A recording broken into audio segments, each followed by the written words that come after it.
ಹಾರ್ಮುಜ ಜಲಸಂಧಿಯಲ್ಲಿ ಹಡಗಿನ ಮೇಲೆ ದಾಳಿ 10 ಭಾರತೀಯ ನಾವಿಕರ ರಕ್ಷಣೆ, ಒಬ್ಬ ನಾಪತ್ತೆ. ಇರಾನ್ ಮತ್ತು ಅಮೆರಿಕ ನಡುವಿನ ಸಂಘರ್ಷ ಮತ್ತಷ್ಟು ತೀವ್ರಗೊಂಡಿದ್ದು ಜಾಗತಿಕ ಮಟ್ಟದಲ್ಲಿ ಆತಂಕ ಹೆಚ್ಚಿಸಿದೆ.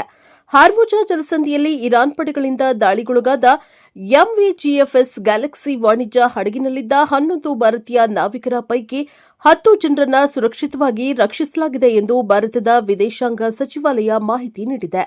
ಆದರೆ ಒಬ್ಬ ಭಾರತೀಯ ನಾವಿಕ ಇನ್ನೂ ನಾಪತ್ತೆಯಾಗಿದ್ದು ಅವರ ಪತ್ತೆಗಾಗಿ ಸಮುದ್ರದಲ್ಲಿ ಶೋಧ ಕಾರ್ಯಾಚರಣೆ ಮುಂದುವರೆದಿದೆ.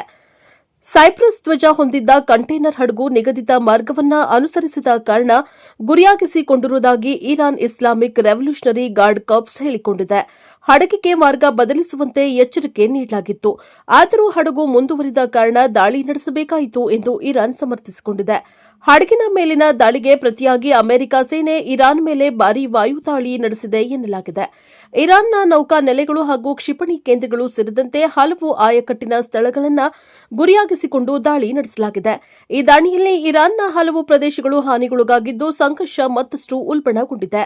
ಇರಾನ್ನಲ್ಲಿ ನಡೆದ ದಾಳಿಗಳಲ್ಲಿ ಹಲವರು ಸಾವನ್ನಪ್ಪಿದ್ದು 100ಕ್ಕೂ ಹೆಚ್ಚು ಜನರು ಗಾಯಗೊಂಡಿದ್ದಾರೆ ಎಂದು ವರದಿಯಾಗಿದೆ.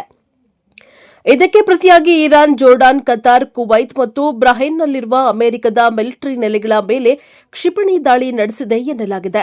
ಹಾರ್ಮುಜ ಜಲಸಂಧಿ ಜಾಗತಿಕ ಇಂಧನ ಸಾಗಣೆಯ ಪ್ರಮುಖ ಮಾರ್ಗವಾಗಿದೆ. ವಿಶ್ವದ ಕಚ್ಚಾ ತೈಲ ಮತ್ತು ನೈಸರ್ಗಿಕ ಅನಿಲದ ದೊಡ್ಡ ಪ್ರಮಾಣವೇ ಇದೇ ಮಾರ್ಗದ ಮೂಲಕ ಸಾಗುತ್ತಿದೆ. ಇರಾನ್ ಅಮೆರಿಕ ಸಂಘರ್ಷದಿಂದ ಜಾಗತಿಕ ತೈಲ ಮಾರುಕಟ್ಟೆಯ ಮೇಲೂ ಪರಿಣಾಮ ಬೀರಿದ್ದು ಇಂಧನ ಆಮದು ಮಾಡುವ ರಾಷ್ಟಗಳಿಗೆ ಆರ್ಥಿಕ ಒತ್ತಡ ಹೆಚ್ಚುವ ಆತಂಕ ಎದುರಾಗಿದೆ. ನಾಪತ್ತೆಯಾಗಿರುವ ಭಾರತೀಯ ನಾವಿಕನನ್ನ ಸುರಕ್ಷಿತವಾಗಿ ಪತ್ತೆ ಹಚ್ಚಲು ಭಾರತೀಯ ನೌಕಾಪಡೆ ಮತ್ತು ವಿದೇಶಾಂಗ ಇಲಾಖೆ ಅಗತ್ಯ ಕ್ರಮಗಳನ್ನು ಕೈಗೊಂಡಿದೆ. ರಾಜತಾಂತ್ರಿಕ ಮಾರ್ಗಗಳ ಮೂಲಕವೂ ರಕ್ಷಣಾ ಕಾರ್ಯಾಚರಣೆ ಮುಂದುವರೆದಿದೆ.